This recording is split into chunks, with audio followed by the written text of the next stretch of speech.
नमस्कार दोस्तों, स्वागत है आपका साइट फॉर वर्ल्ड के ऑफिशियल लर्निंग प्लेटफॉर्म पर, जहां स्टूडेंट्स और जॉब सीकर्स के लिए करियर, टेक्नोलॉजी और प्लेसमेंट से जुड़ी इंडस्ट्री ओरिएंटेड और प्रैक्टिकल नॉलेज दी जाती है।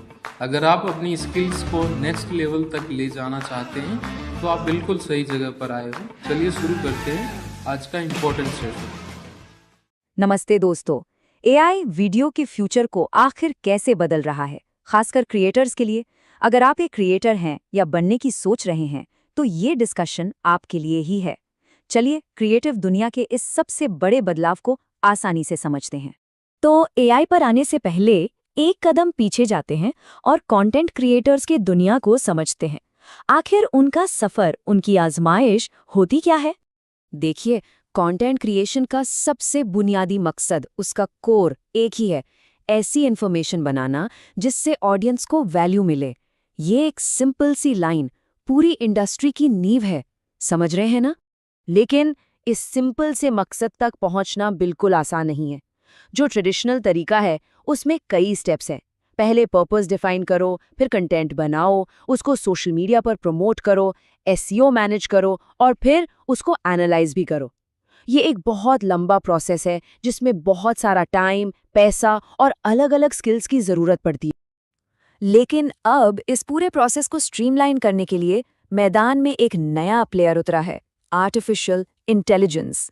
और ये क्रिएटर्स के लिए एक असली गेम चेंजर साबित हो रहा है। एआई, आप जानते हैं, सीधा क्रिएटर्स के सबसे बड़े चैलेंजेस पर निशाना लगाता है: पैसा, वक्त और मेहनत। ये फिल्म और वीडियो इंडस्ट्री की इन्हीं तीनों बुनियादी मुश्किलों का एक पावरफुल सॉल्यूशन बनकर सामने आया है। और इसका असर प्रोडक्शन के हर हिस्से में दिख रहा है, आइडिया सोचने से लेकर विजुअल इफेक्ट्स तक। इससे प्रोडक्शन का टाइम और पैसा दोनों बच रहा है। एक जबरदस्त एग्जाम्पल है फास्ट एंड फ्यूरियस 7। याद है, एक्टर पॉल वॉकर को उनके जाने के बाद भी स्क्रीन पर जिंदा रखा गया था। वो एआई की मदद से ही पॉसिबल हुआ। यहाँ से इस टेक्नोलॉजी की असली पावर का अंदाजा लगता है। तो ठीक है, एआई से काम आसान हो गया, पर इससे एक बहुत बड़ा और ज़रूरी सवाल भी खड़ा होता है। इंसानी क्रिएटिविटी और मशीन ऑटोमेशन के बीच आखिर बैलेंस कैसे बनेगा? सवाल ये है, क्या एआई एक क्रिएटिव को पायलट है जो बस हमारी मदद कर रहा है, या फिर वो पूरा प्लेन ही खुद उड़ाना चाहता है? मतलब आखिरी क्रिएटिव कंट्रोल किसके हाथ में है? इस सवाल को समझने के लिए ना, फिल्म इंडस्ट्री की एक थियोरी को जानना जरूरी है। इसे कहते हैं ऑडियो थियोरी। इस थियोरी के मुताबिक एक डायरेक्टर ही फिल्म का असली ऑथर यानी लेखक होता है, जो अपने पर्सनल विजन से फिल्म को एक पहचान देता है, एक स्टाइल देता है। तो यहाँ दो अलग अलग चीजें आपस में टकरा रही हैं।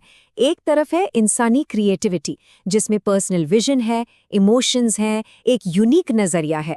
और दूसरी तरफ है एआई ऑटोमेशन, जो बहुत तेजी से काम करता है और पुराने स्टाइल्स को कॉपी कर सकता है।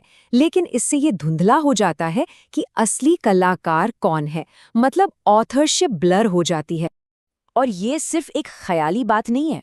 रिसर्चर्स जैसे जू यिरन ने साफ कहा है कि एआई का इस्तेमाल इस ऑटर थ्योरी के लिए एक सिग्निफिकेंट चैलेंज है। ये पॉइंट इस पूरी डिबेट को समझने के लिए बहुत जरूरी है। तो इस नई चुनौती से क्रिएटर्स कैसे निपटें? घबराने की जरूरत नहीं है। इस एआई के दौर में सफल होने के लिए कुछ बिल्कुल क्लियर गाइडलाइंस हैं, जिन्हें हम अब डिस्कस करेंगे। रेडी हो? सबसे पहली और सबसे जरूरी गाइडलाइन, डायरेक्टर आप हैं, पीरियड। एआई को एक टूल समझें, एक पार्टनर नहीं। हर क्रिएटिव डिसीजन का आखिरी कंट्रोल हमेशा क्रिएटर के पास ही होना चाहिए। दूसरी गाइडलाइन, अपने काम में ट्रांसपेरेंसी रखो। मतलब ऑडियंस को साफ साफ बताओ कि आपने कितना एआई इस्तेमाल किया है। इससे ट्रस्ट और अकाउंटेबिलिटी दोनों बने रहते हैं। सही है ना? और तीसरी और शायद सबसे जरूरी गाइडलाइन, हमेशा स्टोरी को लीड करने दें। टेक्नोलॉजी कितनी भी एडवांस्ड हो, इफेक्ट्स कितने भी शानदार हों, लेकिन अगर कहानी में ही दम नहीं है तो ऑडियंस कभी कनेक्ट नहीं करेगी। तो चलिए, इन सभी गाइडलाइंस को हम एक सिंपल प्लेबुक में डाल देते हैं। पहला, क्रिएटिव कंट्रोल अपने पास रखें। दूसरा, ऑडियंस के साथ ट्रांसपेरेंट रहें। तीसरा, हमेशा स्टोरी को प्रायोरिटी दें। और चौथा, एआई का इस्तेमाल अपने यूनिक ब्रांड स्टाइल को सपोर्ट करने के लिए करें, ना कि उसे रिप्लेस करने के लिए। आखिर में एक सवाल आपके लिए, जरा सोचिए, जब इंसान की क्रिएटिविटी और एआई की पावर सही मायनों में एक साथ मिलेंगी, तब हम दुनिया को कौन सी नई और कमाल की कहानियां सुना पाएंगे। इसके बारे में जरूर सोचिएगा। तो हमारे चैनल को सब्सक्राइब कीजिए और वीडियो को अपने दोस्तों के साथ शेयर जरूर कीजिए। कमेंट सेक्शन में अपना डाउट या नेक्स्ट टॉपिक लिखना मत भूलिएगा।